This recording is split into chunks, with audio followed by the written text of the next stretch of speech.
Good morning प्यारे बच्चों, कैसे हो आप सब। उम्मीद करते सभी अच्छे होंगे। तो बच्चों, आज हम हिंदी की कहानी के माध्यम से हिंदी पढ़ने की प्रैक्टिस करेंगे।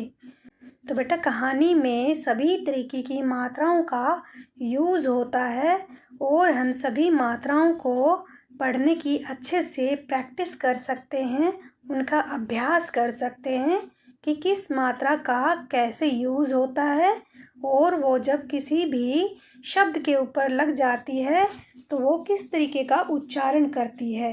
तो चलिए बेटा, ज़्यादा देरी ना करते हुए वीडियो को शुरू करते हैं। वीडियो को शुरू करने से पहले आप सभी से मेरी एक छोटी सी रिक्वेस्ट है, अगर वीडियो पसंद आए तो प्लीज़ एक लाइक ज़रूर कर देना, चैनल को भी सब्सक्राइब कर लेना। तो चलिए शुरू करते हैं।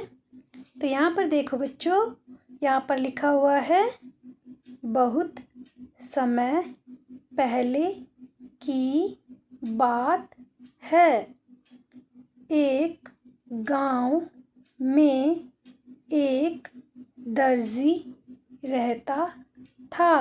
अब देखो बेटा, जो ये दर्जी लिखा हुआ है इस पर रेफ का रा की मात्रा लगी हुई है ना। तो जो हम रेफ की मात्रा को हमने पिछली वीडियो में पढ़ा हुआ है, रेफ की मात्रा, तो वही रेफ की मात्रा का यहाँ पर यूज़ हुआ है।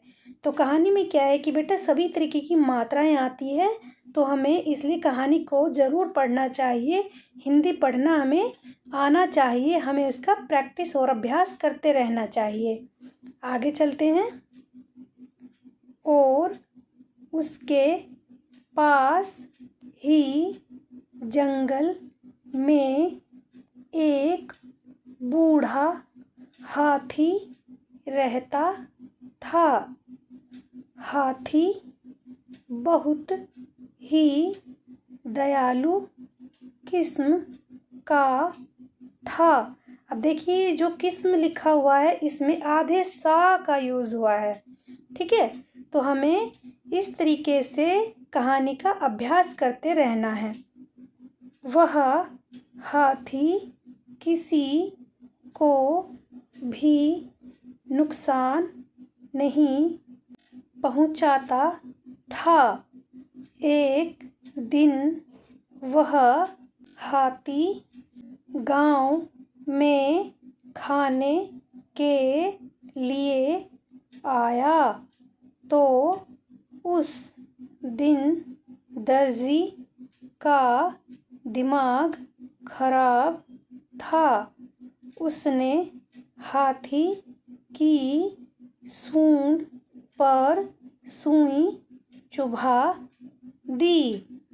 सुई काफ़ी नुकीली होने के कारण हाथी को काफ़ी ज़्यादा दर्द और नुकसान झेलना पड़ा। हाथी बहुत परेशान हो जाता है।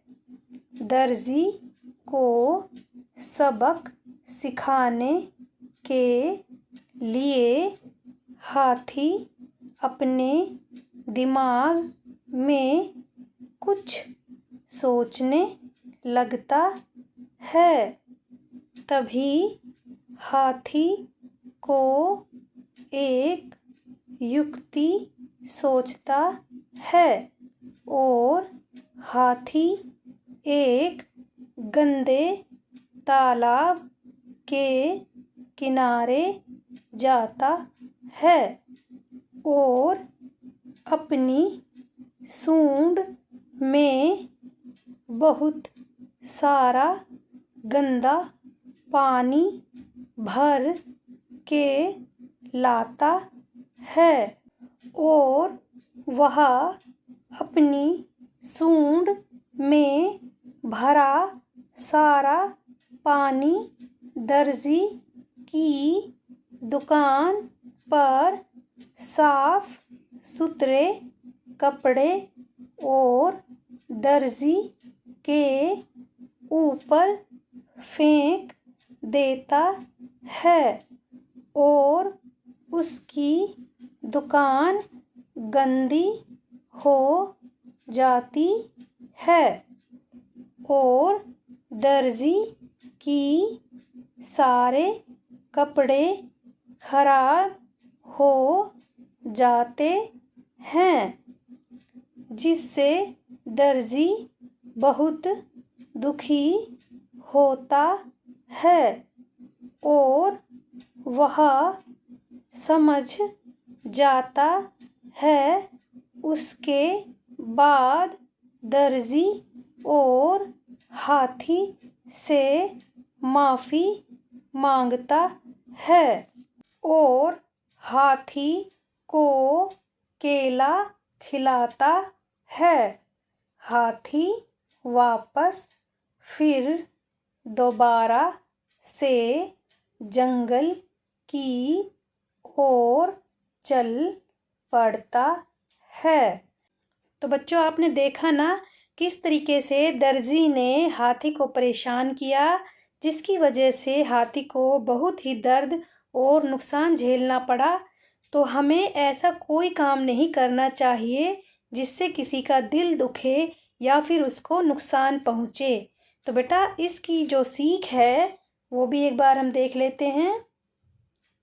सीख: किसी के साथ भी बुराई नहीं करना चाहिए, क्योंकि बुराई हमेशा लौटकर वापस ज़रूर आती है।